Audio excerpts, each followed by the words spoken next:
You're listening to the Dare to Love podcast with your hosts, Sonica Tinker and Christian Peterson, founders of LoveWorks. Hi, welcome to the podcast. This is Sonica. I am your host for today. So, hey, I was recently at an event and there was a woman crying in the corner. And I went over to her and I just said, "Are you okay? What's going on?"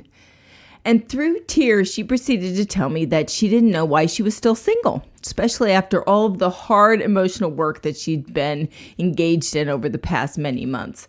And she proceeded to tell me that she was pretty sure it was because there was something wrong with her, that she was just too old, she wasn't sexy enough, she was too shy and introverted, she was too anxious, she probably wasn't open enough or fast-moving enough for the men she was attracted to. And she was feeling really hopeless and in despair, like it was her fault she wasn't in a relationship, and that if she was just a better person, a better woman, then she would have had one already. There was another man I spoke to the next day who was also in tears, and he shared with me his frustration at not being able to create the living situation that he really wanted, and he wasn't able to pursue his career in music the way that he had always dreamed of. And he basically told me that he just felt like everything was falling apart in his life, and he just didn't seem to be able to do what he always wanted to do, and he was feeling pretty depressed and discouraged. And there was another experience that happened actually several weeks ago where our daughter came home and she was in tears after her day at school, specifically after her chemistry class.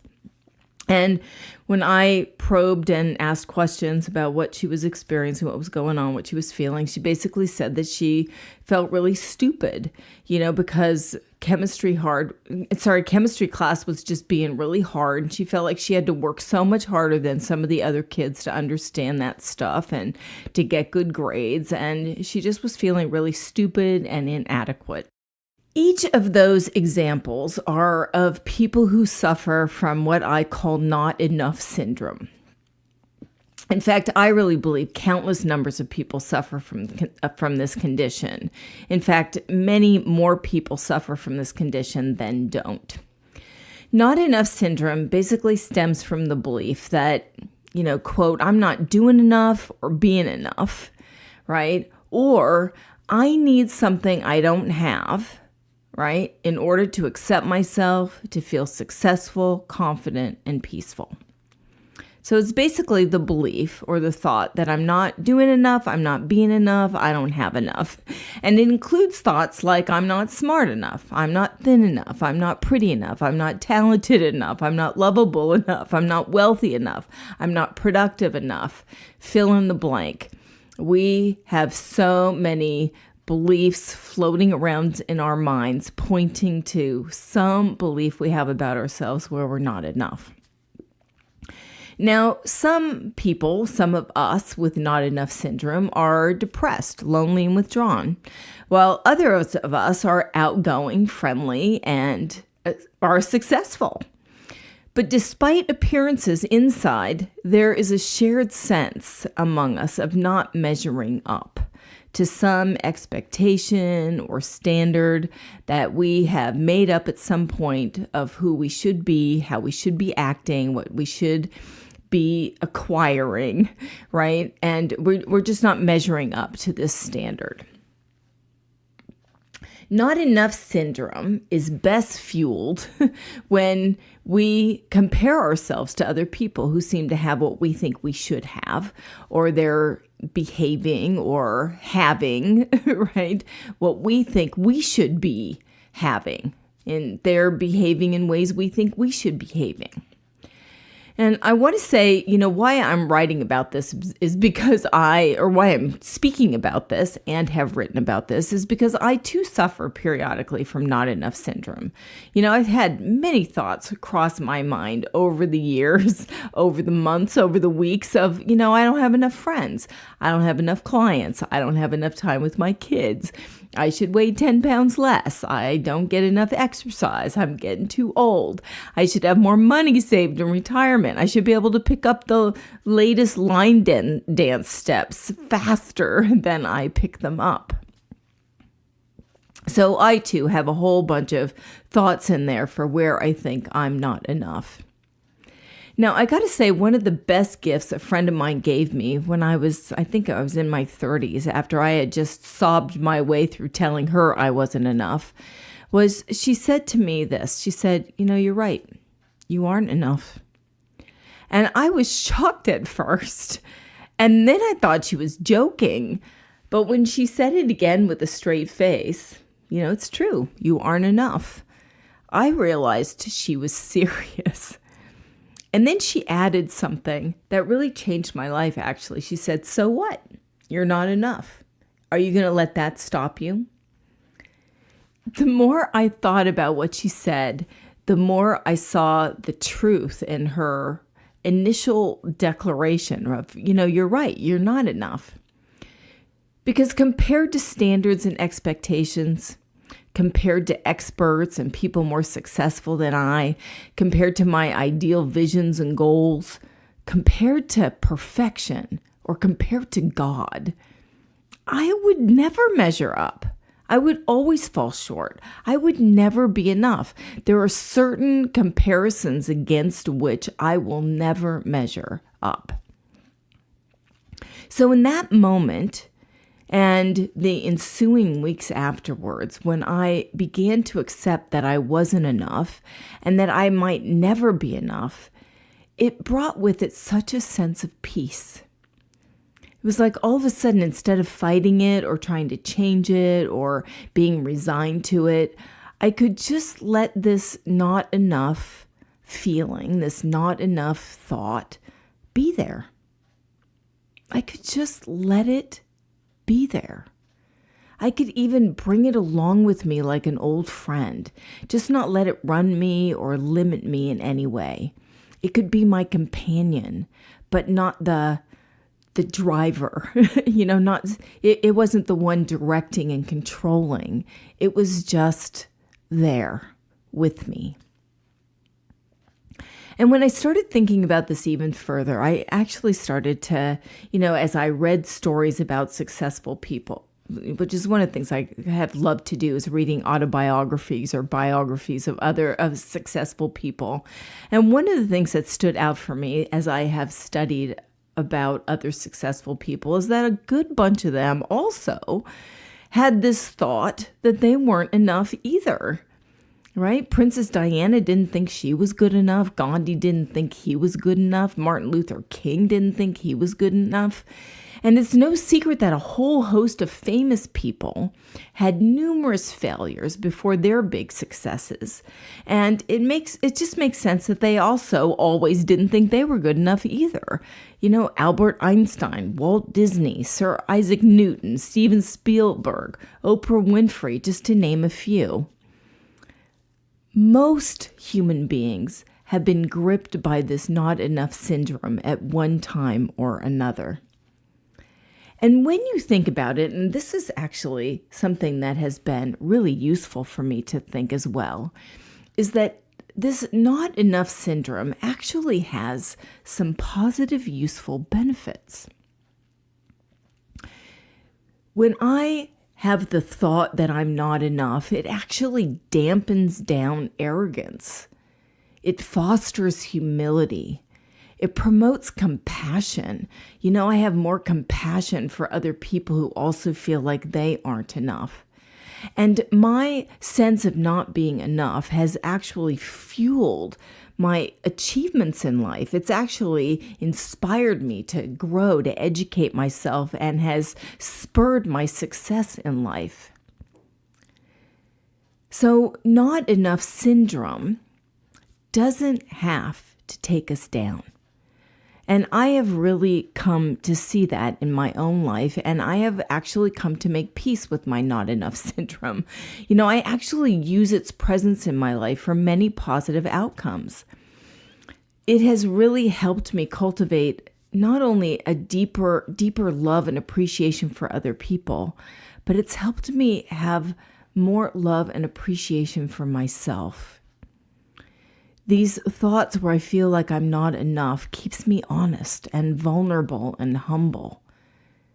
I get to use some of these thoughts as a launching pad for helping me grow and expand into new areas I'd like to develop. And it also, frankly, supports me to soften into appreciation and gratitude on a regular basis. And I'll share with you a little bit more about how I actually use this experience of feeling or believing I'm not enough to actually empower and support me rather than to limit and disempower me. So I'll just tell you a couple of things I do to support me in that. 1. So remember I said that one of the best ways for us to fuel this not enough syndrome is this act of comparison, right? We compare ourselves to people who are more successful than us and people who have achieved more than we have. And that envy that arises, right? That comparison that when we engage in comparison like that, we are bound to show up as less than and as not measuring up. So one of the things I have done is I have come to use, kind of how I think of it is if I'm going to compare, I want to compare in a way that works to my advantage, right? If I am going to compare, let's compare in such a way that has me get to feel good about myself. So there are 2 ways that I do that. One is instead of comparing myself to people who have more, who have accomplished more in their life, I compare myself to people who have less. And that has me feel grateful for what I have and what I have accomplished. I am a part of the Paradise Campfire Victims on Facebook. And when I read these stories of people who have lost everything and are living in trailers or out of their car, I compare myself to these people who have so little, and it has me feel grateful for what I do have. Christian and I are both pen pals with a couple of people in prison. And when I compare my life to the lives that some of these men have had, and the fact that I get to live in this house while they're living in a cell, that has me really appreciate my own accomplishments, has me really feel grateful for what I do have. And in that way, it kind of builds my appreciation for myself, for what I have created and for what I get to experience in this life. Another way that I compare to where I get to kind of come out ahead, and it's to my advantage, is just to look back to see it where I've already exceeded my previous expectations. I never thought when I was growing up that I would have a house with a swimming pool, for example, or that I would be running my own business, or that I would be able to be making a difference and, living this amazing relationship with my husband and my family and get to empower other people to support them in their relationships. So I compare to where I used to be and what I used to think was possible, and I see that I have exceeded those expectations. And that has me really celebrate my successes and feel good about my triumphs, which reinforces my value and inherent worth and actually dampens down the I'm not good enough conversation that lives between my ears. Another thing I do if I am really enlightened is I quit comparing altogether. I just know that, everybody is different. There are no 2 people who are exactly the same in this world, and everybody is different. Everybody is okay. And that we are all, we can't really compare, the oak tree to the peach tree. They're just different, and they're of value in their own right. And the same is true for me and every other human being on this planet. no matter those that have more or less, those who are more equipped or more powerful or more successful or less than I, that from a certain point of view, we are all equal and we are all enough. Another thing I do that kind of helps squelch the not enough syndrome is just to notice and look for, and it's kind of part of what I was just saying, is look for where I'm unique and special, where nobody else is just like me. And, I have unique talents. I have unique gifts. I have unique ways of putting things together, unique ways of thinking about things and approaching things, unique ways of empowering other people and moving through life.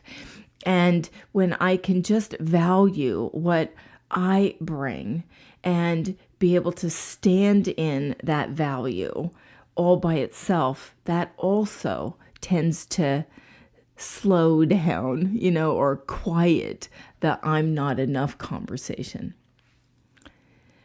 Another thing that really helps me a lot, which I will share, is to just accept. It's kind of like that same piece that I got when my, good friend said, yeah, you're not enough, is just to accept that. Accept that I'm not and never will be great at everything. That there's always going to be a gap between where I am and where I'm headed. And to just make it okay that from a certain point of view, I am not enough and I'll never be enough, and that's okay. To accept that I might not even realize some of the goals that I'm currently shooting for. I might never be a professional or concert pianist, but that doesn't mean I can't keep learning how to play the piano and keep enjoying playing the piano and keep getting a little bit better at it every day. Like, to just accept that I am not going to be enough from a certain point of view in certain areas and certain categories, and that's okay. Another powerful thing I do, which I got to say also makes a very big difference, and this is something that I've given to a lot of clients that I've had the privilege of getting to work with, and that is to turn shoulds into coulds. So instead of saying, God, I should lose 10 pounds. I'm not skinny enough, right? I should be more fit. I should be more healthy. Is instead of beating myself up for not meeting some standard, is to, instead of saying should, is to just shift it to could. I could lose 10 pounds or I could not lose 10 pounds. I could exercise more or I could not exercise more. The second I turn my shoulds into a could, right, I replace my victim thinking, I replace despair and shame with power, with possibility, with choice. And that instills hope, right? From this stance of could, I can just explore what choices I have, what actions I want to take, which ones I don't want to take. Like, it puts me back into my point of power and my point of choice. And from there, I can do whatever I want. I don't feel compelled to have to do anything in particular in order to now get to be okay. Another thing I do, and this is probably, I think, the most important, is to surround myself with people who appreciate me and acknowledge my value. This is really important for all of us. One of the things we always say in our workshops is that until we achieve Buddha status, where we can just self-source all of the time, right? Unconditionally love ourselves, know that we're great and wonderful just the way we are, to acknowledge our accomplishments, to make it okay wherever we are, whatever we've done, whatever we have, that we need to and can benefit from supporting each other. So until I can self-source, I can leverage the support of my friends and family and community who bolster me up when I have those periods of doubt, when I have those periods when I get hit with my negative, self-talk, so that I can hold for longer and longer periods the knowing that I'm a good person and that I'm okay the way I am. And it's okay what I've accomplished and what I haven't accomplished and what I have and what I don't have and who I am and who I'm not. So to be able to surround ourselves with people who appreciate us, with people who are loving us, with people who can counteract our negative stories with positive ones, can reflect back our accomplishments when we are, in the not enough syndrome blues, can make a very big difference. I remember actually there was a point in my life when I had actually quit doing this relationship business for quite a while. I had taken time off to have kids. And when I was in the process of needing and looking at, starting up a business again, I was wondering what should I do? Should I do law of attraction work? Should I do relationship work? Should I get a job? But, I was kind of exploring different options. And I remember I had a friend who actually moved from the East Coast out here for a year before moving back to the East Coast again. And I had gone to visit her. And I was sharing with her my, questioning and confusion and trying to figure out what I wanted to do.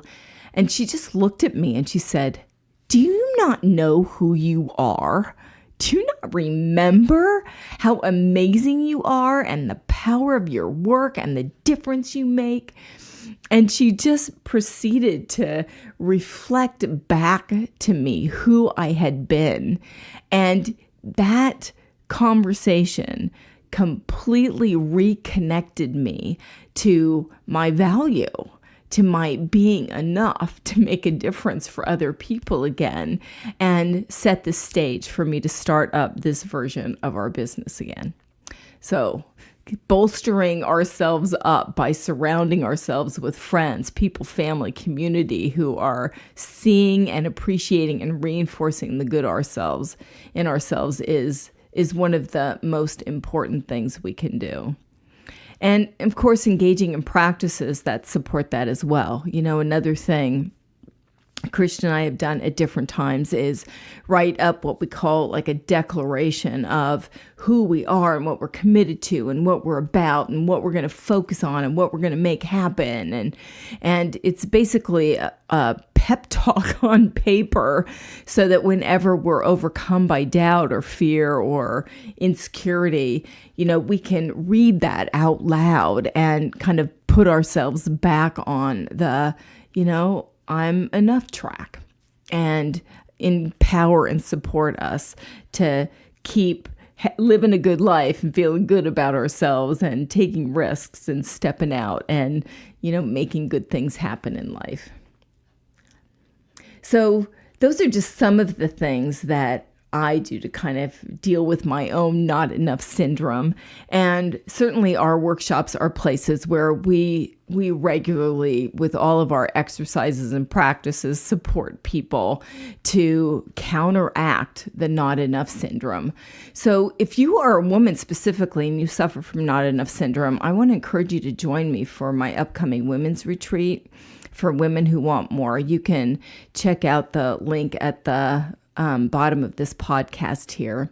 And, at this retreat, you're going to get to explore how that might be showing up for you in your life, become aware of its impact on your mood, relationships, your productivity, and learn how to counteract its negative effects with some positive, uplifting practices, some of which we spoke about here, and more specific exercises that we'll do at the retreat. So I'll just end by saying, to just know that not enough syndrome is curable. The first aid response includes a solid dose of love, acceptance, and appreciation. And the long-term treatment plan includes a heightened awareness, restructuring of your beliefs, and just a series of positive, uplifting practices that are going to support you to reconnect with your healthy confidence and power. Not enough syndrome really doesn't need to take you down and out. In fact, it can empower you when you know how to use it properly. So the woman who was crying about not being enough for a relationship, well, she was left at the end of our conversation knowing she's a beautiful soul and was left appreciating her innocent desire to find a relationship, to find love. And the man who wanted a lucrative career in the music industry, he was empowered to go for his dreams. He was going to write himself up a little pep talk. And our daughter, well, she's feeling pretty darn good about acing her chemistry class. So, good news. We don't have to let our not enough syndrome stop us. And if you would like support around that, check out our workshops. If you're a woman, come to the women's retreat. And we're always available to support you with coaching or really in any way we can. We're committed to holding hands and supporting all of us to be the very best we can be. You've been listening to the Dare to Love podcast with your host, Sonika Tinker and Christian Peterson, founders of LoveWorks. If you found this valuable, please hit the share button and share with your friends on Facebook, Twitter, Instagram, or your other favorite hangouts. You can find more about Sonika and Christian's work at loveworksforyou.com.